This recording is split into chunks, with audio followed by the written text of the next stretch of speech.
एक बड़े ऑफिस में साहिल नाम का एक नया कर्मचारी काम करता था। वह बहुत सीधा साधा और ईमानदार था। एक दिन उसके बॉस मिस्टर शर्मा ने उसे अपने कैबिन में बुलाया और कहा, साहिल, तुम्हें कुछ जरूरी सामान लाने के लिए मार्केट जाना होगा। ये लो 1 लाख रुपए। साहिल ने पैसे लिए और मार्केट चला गया। वहां उसने पूरी ईमानदारी से एक एक सामान का बिल बनवाया। जो सामान जरूरी नहीं था वह नहीं लिया और जो सामान कम दाम में मिल रहा था वही लिया। जब वह सारा सामान लेकर वापस आया तो उसके बिल और बचे हुए पैसे मिस्टर शर्मा को दे दिए। साहिल ने विनम्रता से कहा, सर, कुल बिल 90,000 रुपये का बना है। ये रहे 10,000 रुपये। मिस्टर शर्मा ये देखकर हैरान रह गए। उन्होंने तुरंत बिल देखा और अपनी कुर्सी से उठकर खड़े हो गए। वे सोच रहे थे, ये कैसे हो सकता है। जब भी मैं किसी और को सामान लाने भेजता था तो वह हमेशा 1 लाख से ज्यादा का बिल बनाते थे और तो और कई बार तो मुझसे और पैसे भी मंगवाते थे। मिस्टर शर्मा ने उसी दिन ये जानने का फैसला किया कि माजरा क्या है।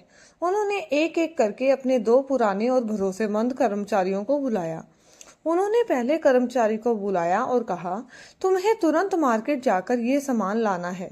ये लो 1 लाख रुपए। अगर और पैसों की जरूरत पड़े तो मुझे फोन कर देना। फिर उन्होंने दूसरे कर्मचारी को बुलाया और उससे भी यही बात कही, तुम्हें भी यही सामान लाना है। ये लो 1 लाख रुपए। अगर और पैसों की जरूरत पड़े तो मुझे फोन कर देना। शाम तक दोनों कर्मचारी लौट आए। पहला कर्मचारी मुस्कुराते हुए बोला, सर, सामान तो आ गया लेकिन 1 लाख में भी पूरा नहीं हुआ। मुझे 5,000 रुपये और चाहिए।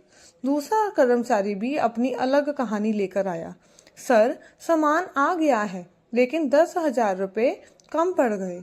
मुझे और पैसे भिजवाने पड़ेंगे। ये सुनकर मिस्टर शर्मा का माथा ठनका। उन्हें ये समझते देर नहीं लगी कि उनके पुराने कर्मचारी उन्हें धोखा दे रहे थे। वह उन्हें ज्यादा पैसे लेकर अपनी जेब भरते थे और उन्हें इस बात का कभी पता नहीं चल पाता। मिस्टर शर्मा ने दोनों को समझाया कि वह क्या कर रहे हैं और उन्हें अपनी गलती का एहसास कराया। फिर उन्होंने साहिल को बुलाया और सभी के सामने उसकी ईमानदारी की बहुत तारीफ की। उन्होंने कहा, साहिल, तुमने मेरी आंखें खोल दी। अगर तुम्हारे जैसा ईमानदार कर्मचारी हमारे ऑफिस में नहीं होता तो मुझे कभी पता ही नहीं चलता कि मेरे साथ इतना बड़ा धोखा हो रहा है। मिस्टर शर्मा ने साहिल को उसकी ईमानदारी का इनाम दिया और उसे एक प्रमोशन भी दिया। वहीं बाकी कर्मचारी को उनकी लापरवाही और बेईमानी के लिए फटकार लगाई। ईमानदारी का फल हमेशा मीठा होता है। आपकी सच्चाई भले ही तुरंत ना दिखे लेकिन एक दिन वह जरूर सामने आती है। कभी कभी एक नया और ईमानदार व्यक्ति उन लोगों से ज्यादा भरोसेमंद साबित होता है जो हमारे साथ लंबे समय से होते हैं। अच्छे कर्मों का फल अच्छा होता है और बुरे कर्मों का बुरा। दोस्तों, ये कहानी आपको कैसी लगी? क्या आपने भी कभी ऐसे इंसान को देखा है जिसने अपनी ईमानदारी से सबका दिल जीता हो? अपनी राय हमें कमेंट सेक्शन में जरूर बताएं। अगर आपको ये कहानी पसंद आई हो तो इसे लाइक करें, अपने दोस्तों और परिवार के साथ शेयर करें और हमारे चैनल को सब्सक्राइब करना बिल्कुल ना भूलें। हम आपके लिए ऐसी ही और भी प्रेरणादायक और दिल छू लेने वाली कहानियां लाते रहेंगे। आपके प्यार और समर्थन के लिए धन्यवाद।